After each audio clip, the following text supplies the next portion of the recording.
que o universo e a vida não foram criados ou não teriam sido criados há 30 minutos atrás? Você fala assim, 30 minutos atrás a gente estava aqui assistindo palestra. Teve até o intervalinho, fui conversar com pessoas. Eu lembro que lá em casa eu estava me preparando para vir hoje à tarde, então nós tivemos aquele período de 1 hora de intervalinho ali. Falei assim, mas e se todos nós fomos criados há 30 minutos atrás, achando que teve o intervalinho? E o intervalo nunca existiu. Mas nós já fomos criados achando que ele tivesse existido. Você foi criado achando que você esteve na sua casa hoje, que você tomou banho, trocou de roupa, seja lá o que for, e veio para cá. Ou você achando, inclusive, que você um dia foi para a escola ou trabalha. Mas tudo isso, você foi criado há 30 segundos atrás já achando todas essas coisas. Alguém gostaria de tentar provar que eu estou errado? Você pode discordar, mas você não consegue provar que eu estou errado. Percebe o tamanho do nosso problema? Então, quando nós tratamos com datação, as coisas são complicadas. Por exemplo, não seria tão bom se nós encontrássemos fósseis e no fóssil já viesse uma etiquetazinha assim, esse fóssil tem não sei quantos milhões de anos. A data de nascimento do fóssil ou da rocha seria uma maravilha, né? E existem áreas das ciências que trabalham com essa parte. Só vou dar 3 delas, mas tem outras. Geocronologia é a área da ciência que determina a idade de rochas, fósseis, sedimentos, esse tipo de coisa. Bioestratigrafia estuda o tipo de fóssil que é encontrado nas camadas de rochas. E você tem a cronoestratigrafia, que é o que procura mostrar como teria ocorrido a idade, ou o que teria ocorrido, desculpe, durante a idade de um determinado planeta, à medida que o tempo foi passando. Então essas são as considerações, as 3 áreas principais. Dentro da área de metodologia, existem métodos diferentes de datação. Nós temos os métodos incrementais e temos os métodos chamados radiométricos. Métodos incrementais são aqueles que você mede o aumento ou a diminuição de alguma coisa. Métodos radiométricos são aqueles que existem elementos químicos radioativos que, com o passar do tempo, eles vão se desintegrando. Então você mede a quantidade inicial desse elemento químico, com o passar do tempo ele vai desintegrando, você mede quanto sobrou aqui na frente. Só alguns exemplos dos métodos incrementais, para começar. Nós temos um que é chamado de dendrocronologia. São aqueles anéis que tem nas árvores. As árvores aqui próximas do Equador, praticamente não tem muitas que tem esse anel, esses anéis. Mas se você pega árvores de regiões subtropicais, dali para frente, onde existe uma variação muito grande da temperatura, as estações são mais definidas, você percebe isso nas árvores. Tem um anel branquinho que vocês estão vendo ali, o anel claro, esse daí é o que cresce durante a primavera. O mais escuro cresce durante o verão. Outono e inverno você não tem. Então, por exemplo, se o anel clarinho é bem fininho, é porque na primavera choveu pouco, estava bem seco, a árvore não cresceu muito. Se você pega, por exemplo, o anel escuro no verão, está bem grosso, porque naquele verão choveu bastante, fez muito sol, a árvore cresceu bastante. Então, esses anéis das árvores, tecnicamente eles nos contam a história da árvore. Então você tem condição de saber como foi, assim, se o ano foi muito quente, se foi muito frio, se choveu muito, se choveu pouco. Tudo isso fica guardado ali no histórico da árvore. Então se você medir o número dessas duplas de anéis, o claro e o escuro, você vai saber quantos anos a árvore tem. Então nós já encontramos árvores aí que você vai medir esses pequenos anéis ali dentro, tem árvores até de 3.000 anos. Então você tem 3.000 anos de história ali, cada primavera, cada verão, etc. coisa e tal. Isso daí é dendrocronologia. Tem um outro que a gente trabalha bastante também, que é datação pelo magnetismo terrestre. Isso aí, inclusive, tem uma área de aplicação espetacular que a gente chama de arqueomagnetismo. O campo magnético da Terra, ele flutua um pouquinho com o passar do tempo, tá? Se você olhar assim, imagina o eixo da Terra aqui, a Terra redonda aqui em volta, e o campo magnético da Terra tem a tendência de girar mais ou menos assim, ó, tá? Em volta do eixo principal da Terra. Então nós sabemos o quanto que ele vira, quanto que ele sai da posição porque não é fixo. O fascinante sobre isso é que se você pega, por exemplo, vamos pegar lá no meio da Amazônia, vamos pegar aqui alguns séculos atrás, ou talvez 1500 anos atrás, sei lá, um tempo atrás, alguns habitantes da Amazônia resolvem fazer cerâmica. Então eles pegam um pouco do barro, faz a cerâmica e colocam no fogo. A cerâmica tem uma característica muito interessante, que ela literalmente ela guarda na sua estrutura a posição do campo magnético quando você colocou o barro lá no forno. Então, se o campo magnético está nessa direção, você vai perceber que existe um alinhamento do sisteminha na cerâmica na mesma direção do campo magnético. Então, vamos supor agora, chega o ano 2019, eu e você estamos lá no meio da Amazônia fazendo nossa pesquisa. Daqui a pouco você cava um negócio lá, plum, sai um pedacinho de uma cerâmica. Rapaz, há quanto tempo será que foi isso daqui? Então, nós marcamos exatamente em que local foi encontrado, latitude e longitude. A gente pega, leva isso aí para o laboratório e no laboratório é possível medir esse ângulo do campo magnético da Terra. Daí hoje nós sabemos o ângulo onde está. Nós comparamos com aquele da cerâmica. É possível saber há quanto tempo atrás essa cerâmica foi feita. Então se foi, por exemplo, 1000 anos, 1500 anos. Eu sei que muita gente, quando eu falo isso, o pessoal chega para mim e fala, cara, eu acho que vocês não dormem à noite, não é possível, vocês ficam bolando coisa lá, como é que fazer. E a gente faz umas coisas interessantes. Por exemplo, aqui em João Pessoa, tem alguns edifícios bem antigos, né? Eu vi aqui pela cidade.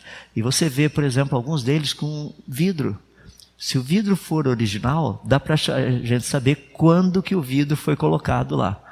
Porque vidro é um negócio líquido, ele não é, eu sei que a nossa concepção de líquido é meio diferente, né? Mas vidro é líquido, com o passar do tempo ele vai escoando. Então, se você souber o tipo de vidro que está ali, você tem a espessura, você mede a espessura dele aqui em cima, mede a altura, mede a espessura aqui embaixo, você sabe quanto tempo demorou para escoar, você sabe há quanto tempo atrás foi colocado na janela. Você pode chegar e falar, isso aqui tem, sei lá, 350 anos, ou isso aqui tem 200 anos, 220 anos, dá para fazer tudo isso.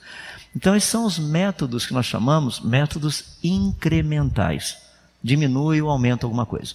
Mas tem uma outra quantidade muito grande, que são os que nós mais utilizamos, que são os chamados métodos radiométricos.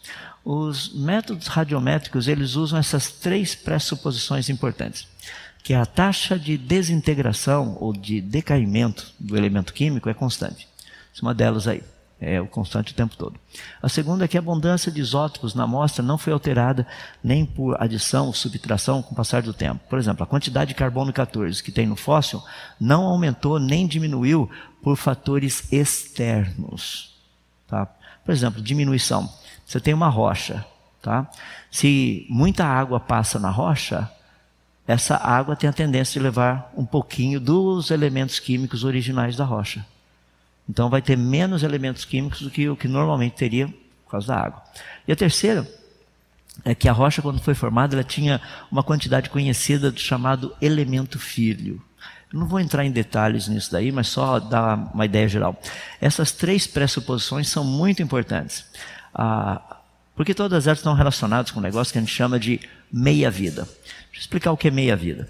Carbono 14, por exemplo, ele tem uma meia-vida de 5.730 anos. Se você pegar um recipiente como esse aí e colocar 800 gramas de carbono 14 ali dentro, depois de 5.730 anos, metade dele teria desaparecido. Ficou só a outra metade, 400 gramas. Se você deixar mais 5.730 anos, esses outros 400 gramas agora vão desaparecer, vão ficar só 200 gramas. E se você deixar mais 5.730 anos, agora você tem só 100 gramas. Não é que ele desaparece, puf, vira nada. Não, não é isso. É que, por exemplo, o carbono 14 volta a ser nitrogênio. Então ele vai fazendo o caminho de volta. Tá? Então nós temos um conhecimento razoável disso daí.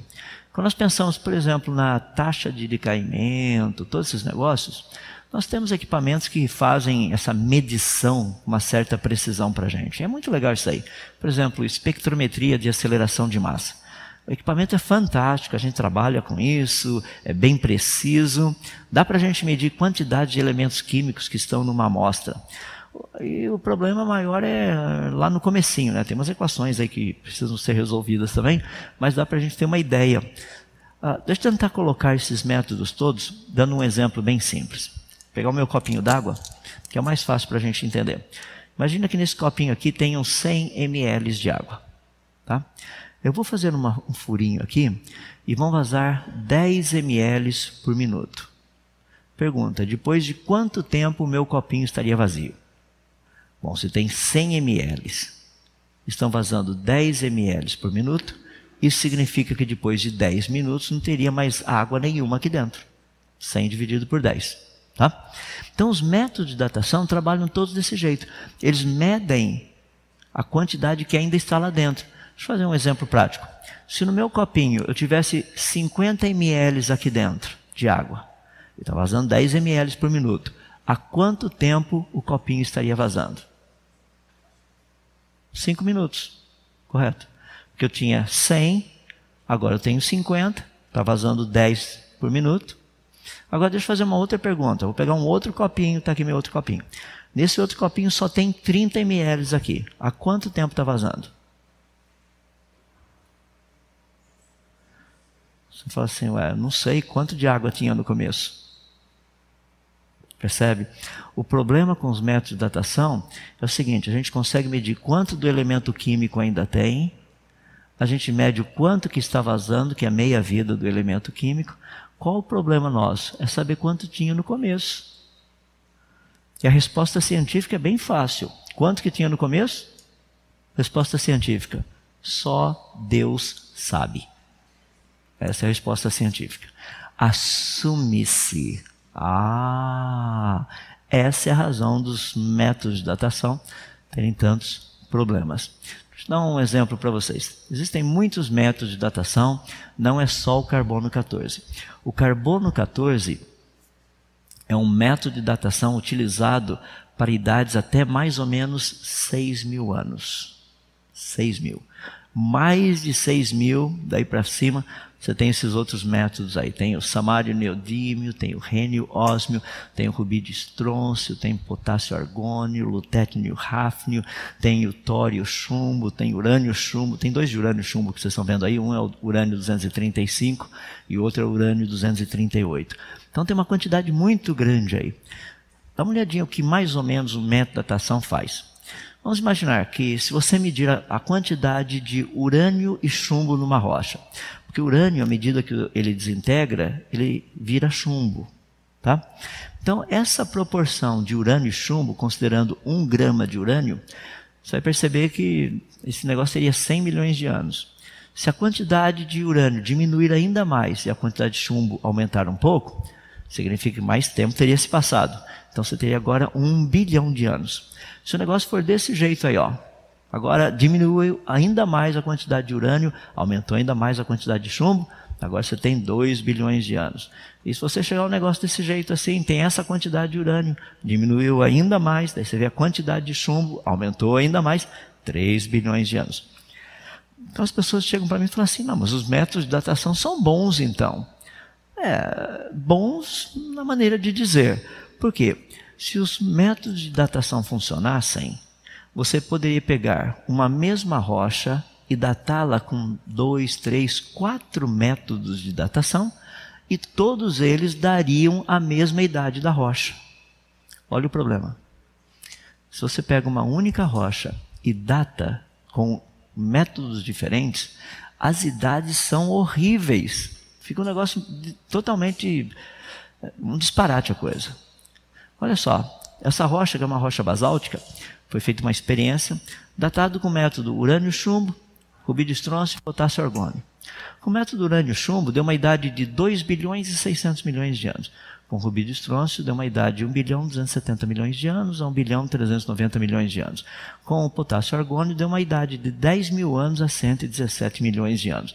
Em outras palavras, a idade da rocha, qualquer coisa entre 10 mil anos e 2 bilhões e 600 milhões de anos, você está certo. O que isso significa? Que nós não sabemos a idade da rocha, só isso. Ou seja, os métodos de datação criam esse tipo de problema para a gente. Por isso que eu li logo no comecinho essa publicação científica, que alguma coisa precisa ser feita para acabar com essas discrepâncias todas que nós estamos encontrando por aí. Que produzem idades exageradas, etc. coisa e tal. Mais um exemplo, só para você ter uma ideia onde nós estamos no meio de tudo isso. Olha que coisa fascinante.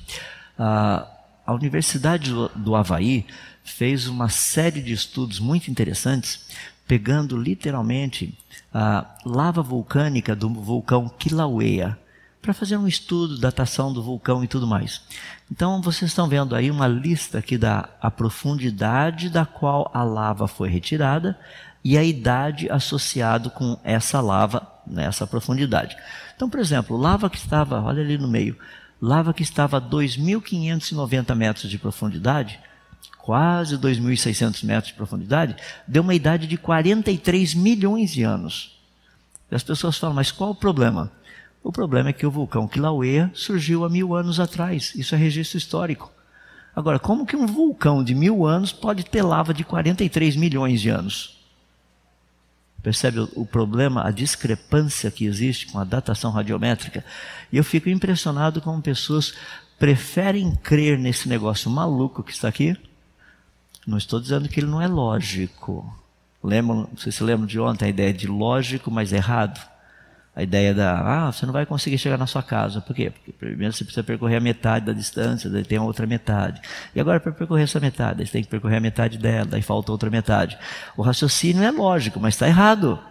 Ou seja, essa ideia dos métodos de datação, o raciocínio é lógico, mas ele está errado. E isso precisa ser arrumado urgentemente. Então, só para a gente pegar algumas ideias aí que eu quero dar para vocês, as pessoas me perguntam, então qual seria a idade do planeta Terra? Não é difícil dizer isso. Deixe-me apenas colocar um negocinho antes de dar essa resposta. Porque eu sei que pessoas vão perguntar. O método de datação de carbono 14, afinal de contas, funciona ou não? Ele funciona muito bem até 6.000 anos. Até 6.000 anos dá para a gente saber um monte de coisa. Por exemplo, saiu um artigo bem interessante aí em 2010, na revista Science. Foi uma datação feita com sarcófagos de faraós, um pouquinho de grãos que eles deixaram dentro da tumba do faraó. Então foi possível pegar e fazer todo esse negócio de novo e ter uma noção de a ordem correta. Porque, por exemplo, tinha faraó que aparecia na linha de tempo. Eu falei assim, esse aqui não fala nada daquele outro. Como é que pode? É porque estava invertido a coisa.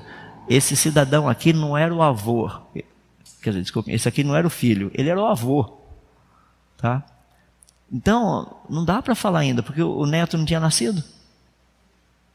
Por isso que havia umas certas discrepâncias e ninguém sabia direito. Daí, com a datação do carbono 14, foi possível praticamente acertar tudo isso. Então, o método de carbono 14 é um método muito bom. Atualmente, ele está querendo o pessoal está querendo colocá-lo para o lado de fora, por uma razão bem interessante, fascinante. Né? Vou pegar aqui, quer ver que legal? Vou pegar o meu copinho, você vai entender o que eu estou falando. Meu copinho, ele vaza 10 ml por minuto. O máximo que o meu copinho consegue ter é quanto? 100 ml. 100 ml. Não adianta você querer colocar 1 litro aqui, que não vai caber. São só 100 ml. Então, se eu chegar para você e falar assim, rapaz, tem um pouquinho de aguinha lá embaixo ainda. Isso significa que 10 minutos teriam se passado? Estou assumindo que o copinho estava cheio. Tá? Você fala, não, porque ainda tem um pouquinho de água lá embaixo. Se tem um pouquinho de água, é porque não deu para vazar tudo. Ou seja, se meu copinho estiver totalmente cheio, o máximo que vai dar são 10 minutos.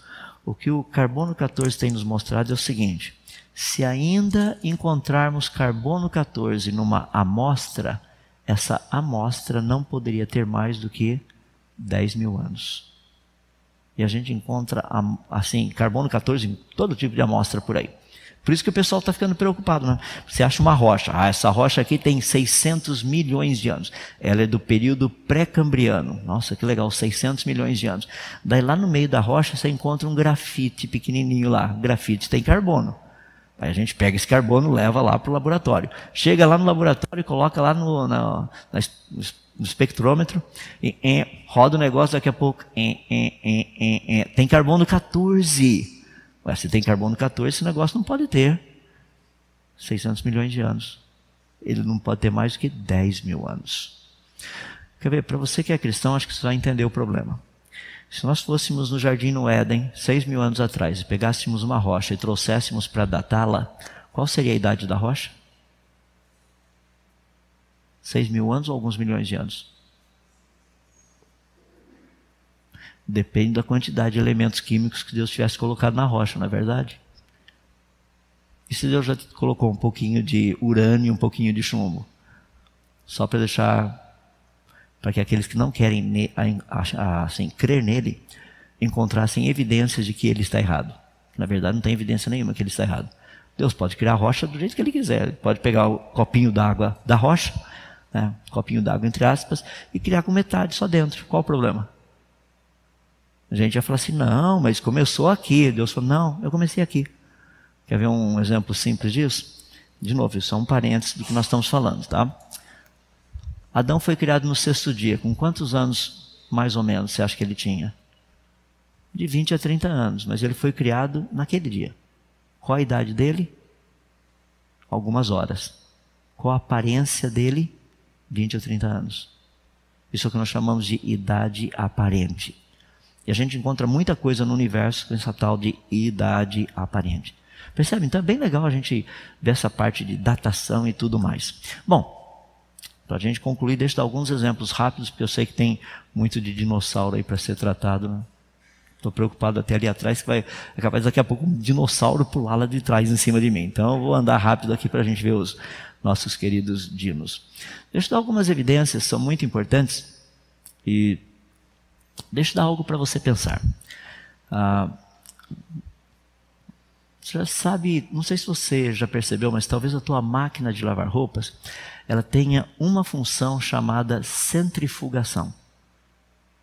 O que ela faz na centrifugação? Ela gira, né? Gira bastante.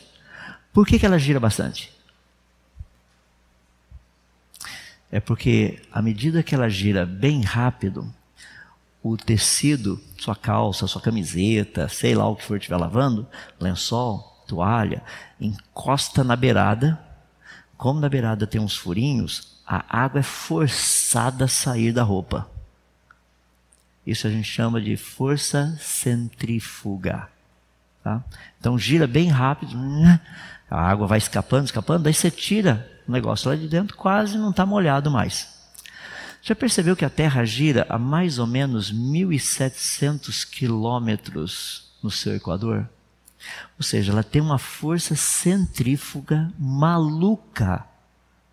É muito, muito forte essa força. O que essa força faz com o planeta Terra? Está esticando o planeta ali na região do Equador. Então, a Terra, que é uma esférica, tem uma força muito grande aqui. Eu sei que tem muita gente que fala assim, mas tem a força da gravidade aqui. Eu sei, a força desse lado da gravidade, a força da gravidade do outro lado, cancelam as duas, né? A força aqui de cima da gravidade no Polo Norte e do Polo Sul, cancelam as duas também. Mas tem duas forças centrífugas aqui que não se cancelam porque elas estão indo em direções opostas, esticando o planeta. Olha o que acontece. Se o planeta Terra tivesse algumas poucas dezenas de milhares de anos, o que você acha que teria acontecido com o planeta Terra? Ele ainda estaria redondinho do jeito que ele é? Não, porque essa força vai esticando o planeta no Equador e vai achatando nos polos. Se tivesse milhões de anos ou bilhões de anos, o pessoal da Terra plana estaria certo. Ele seria uma panqueca, literalmente. Estaria todo achatado. Mas o planeta Terra ainda é extremamente esférico.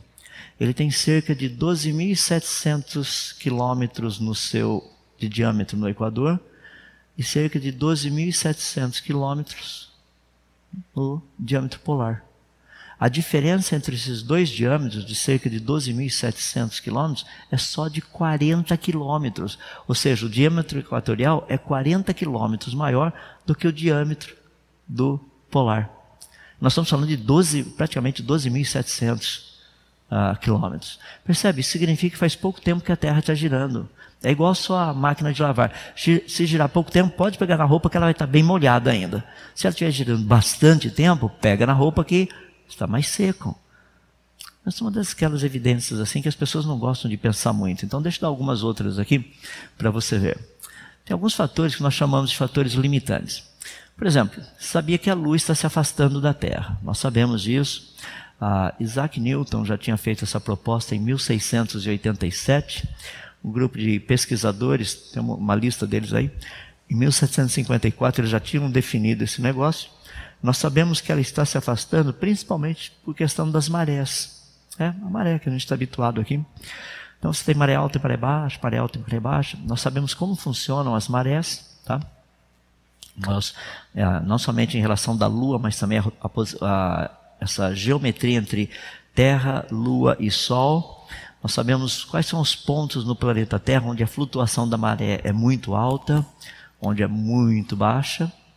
Nós temos as equações que nos ajudam a entender esse negócio todo. Em outras palavras, a maré, a água do oceano, quando tem maré alta, é porque a Lua está puxando. Só que a Terra, por girar mais rápido do que a Lua, faz com que a maré fique um pouquinho à frente desse eixo Lua-Terra. Pode ver que a maré alta está aqui, depois da maré alta que vem a Lua. É sempre assim. O problema com isso, sabe o que é? É que essa maré alta aqui trava essa Lua, ela puxa a Lua um pouquinho. Ela faz uma forcinha assim para jogar a Lua como se fosse um estilingue. Então a Lua está ganhando um pouquinho de velocidade. O que está acontecendo, na verdade, é que a Lua está se afastando da Terra. E a gente sabe disso. As equações mostram isso de uma forma bem simples. Mais ou menos simples. Então você tem um jogo de equações aí que contam para a gente como que funciona esse negócio. Está vendo essa equação aqui em cima? No seu canto esquerdo aqui, tem um negocinho em azul ali chamado dr/dt. Isso daí é a taxa de afastamento da Lua em relação à Terra.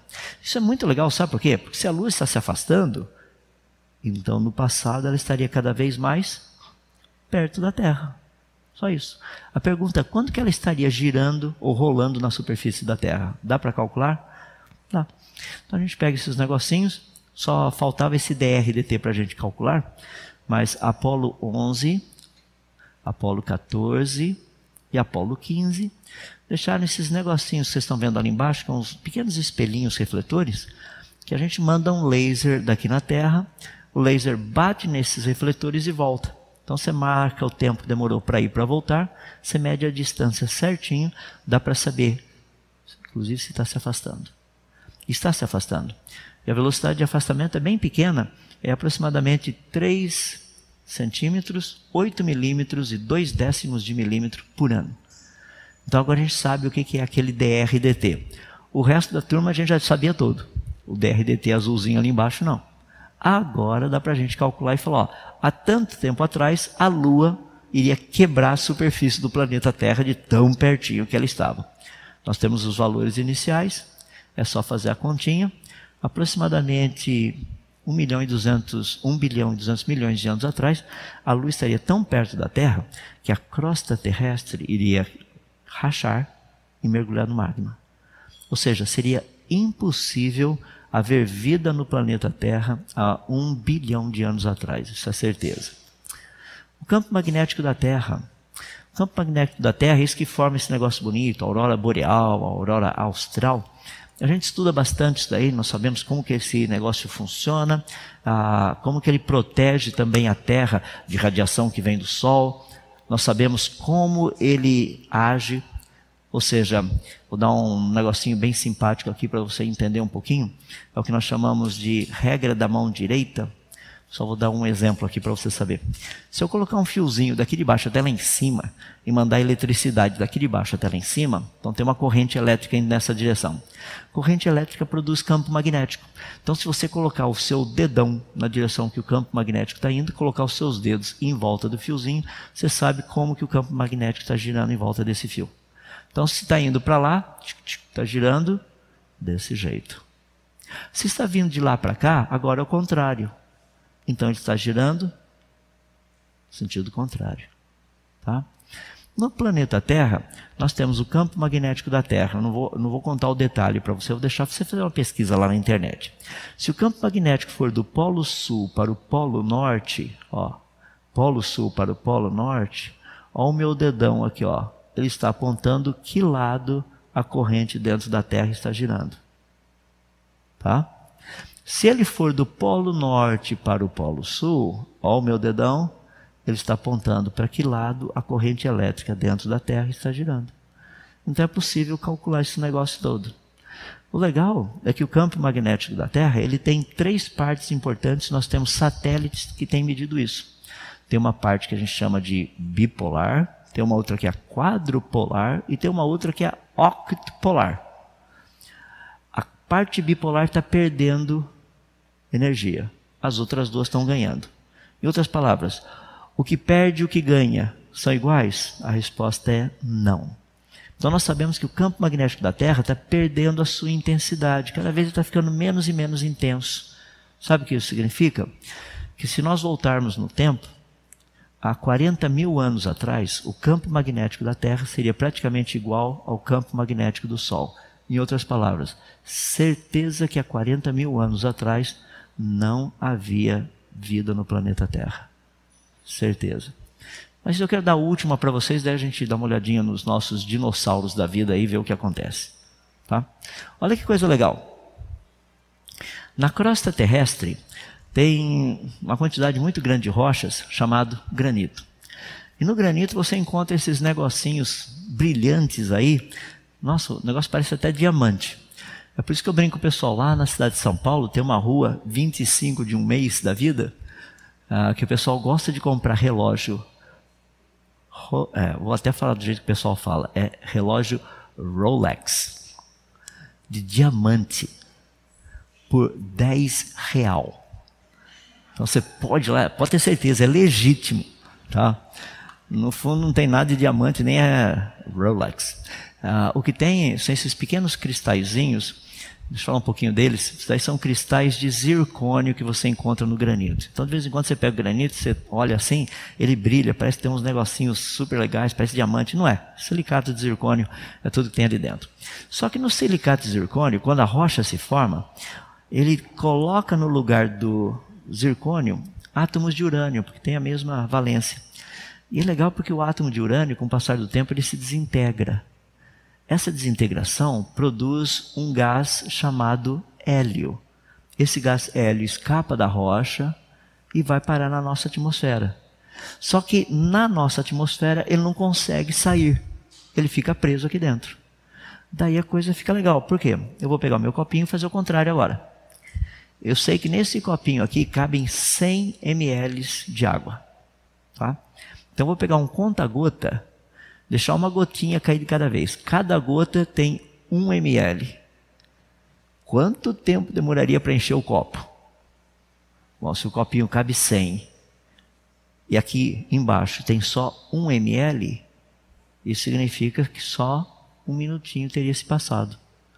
A mesma coisa, quanto tempo será que demorou para colocar a quantidade de hélio que tem na nossa atmosfera atualmente? Depende de quanto hélio é produzido aqui embaixo, né? Então o que nós fizemos foi o seguinte: um grupo de cientistas pegou para avaliar o quanto de hélio está aqui. Nós primeiro começamos vendo quanto de hélio tem na nossa atmosfera, aquele azul que está aqui embaixo. 0,000524%, daí é 5,24 partes por trilhão. Então a gente sabe quanto está lá na atmosfera. Então a gente precisa calcular agora quanto de hélio a Terra produz por ano. Então nós conhecemos as equações certinhas aqui do quanto que ela produz por ano. Então você sabe como que funciona o mecanismo. O gás hélio fica dentro de um retículo cristalino, que é um tipo de uma célula aqui dentro do cristal. Daí ele vibra, vibra, vibra, ele sai daqui, vai para o outro, vibra, vibra, vibra, sai daqui, vai para o outro, vibra, vibra, vibra, escapa, vai embora para a atmosfera. Então a gente sabe quanto de energia tem que ter esse negócio, como é que funciona esse mecanismo todo. A gente pega e estuda a rocha onde o hélio é formado, quais são as características dessas rochas, todos os detalhes, e a gente tem a equação que mostra como que esse negócio ali de dentro sai, escapa e vai parar no espaço. Daí a gente pega as amostras. Então nós pegamos amostras de vários lugares do planeta para nós termos uma média do quanto é produzido por ano. Então agora nós sabemos o quanto tem lá em cima, o quanto desse gás hélio é produzido aqui. A pergunta é: quanto tempo teria sido necessário para que nós tivéssemos na nossa atmosfera 5,24 partes por trilhão de hélio? A resposta é fascinante. É fascinante mesmo. 6.000 anos. A quantidade de hélio que está na nossa atmosfera equivale a 6.000 anos de desintegração atômica de urânio em chumbo nos pequenos cristais de silicato de zircônio que a gente encontra no granito da crosta terrestre. Eu sei que quando a gente mostra isso daí, muita gente fica preocupada, né? Porque uma vez um professor universitário, eu estava lá em São Paulo dando essa palestra na USP, e daí eu coloquei todos os detalhes e tudo mais. Na USP, assim, no departamento da Poli. Então, eu estava lá na Poli mostrando isso daí, um professor chegou e falou assim, mas você não quer, está assumindo que isso daí é constante. Eu falei, olha, com todo respeito, se não for constante, nenhum método de datação funciona, porque todos os métodos de datação assumem o quê? Constância. Tem que ser constante. Se esse não é constante, os métodos de datação também não são constantes. E se os métodos de datação não forem constantes, acabou a metodologia de datação. Daí tu assim, mas então se os métodos de datação são constantes, você está dizendo aqui que o planeta Terra não pode ter mais do que 6.000 anos? Bom, isso é o que a evidência mostra. O que eu posso falar? Qual a idade do planeta Terra? Lembra que eu não usei nenhum argumento religioso, tá? Não peguei nada de Bíblia, não peguei genealogia da Bíblia, absolutamente nada. O que eu peguei foi só estudar um pouquinho de átomos de hélio que se formam em silicatos de zircônio dentro de rochas terrestres. Só isso. Tem muita coisa boa para estudar, né? Pergunta, qual a idade da Terra? Depois de tudo isso, eu pegar aquele programa antigo da Rede Globo, você decide. Tá legal? Tem informação. Agora, eu não tenho como chegar e falar assim, essa é a informação.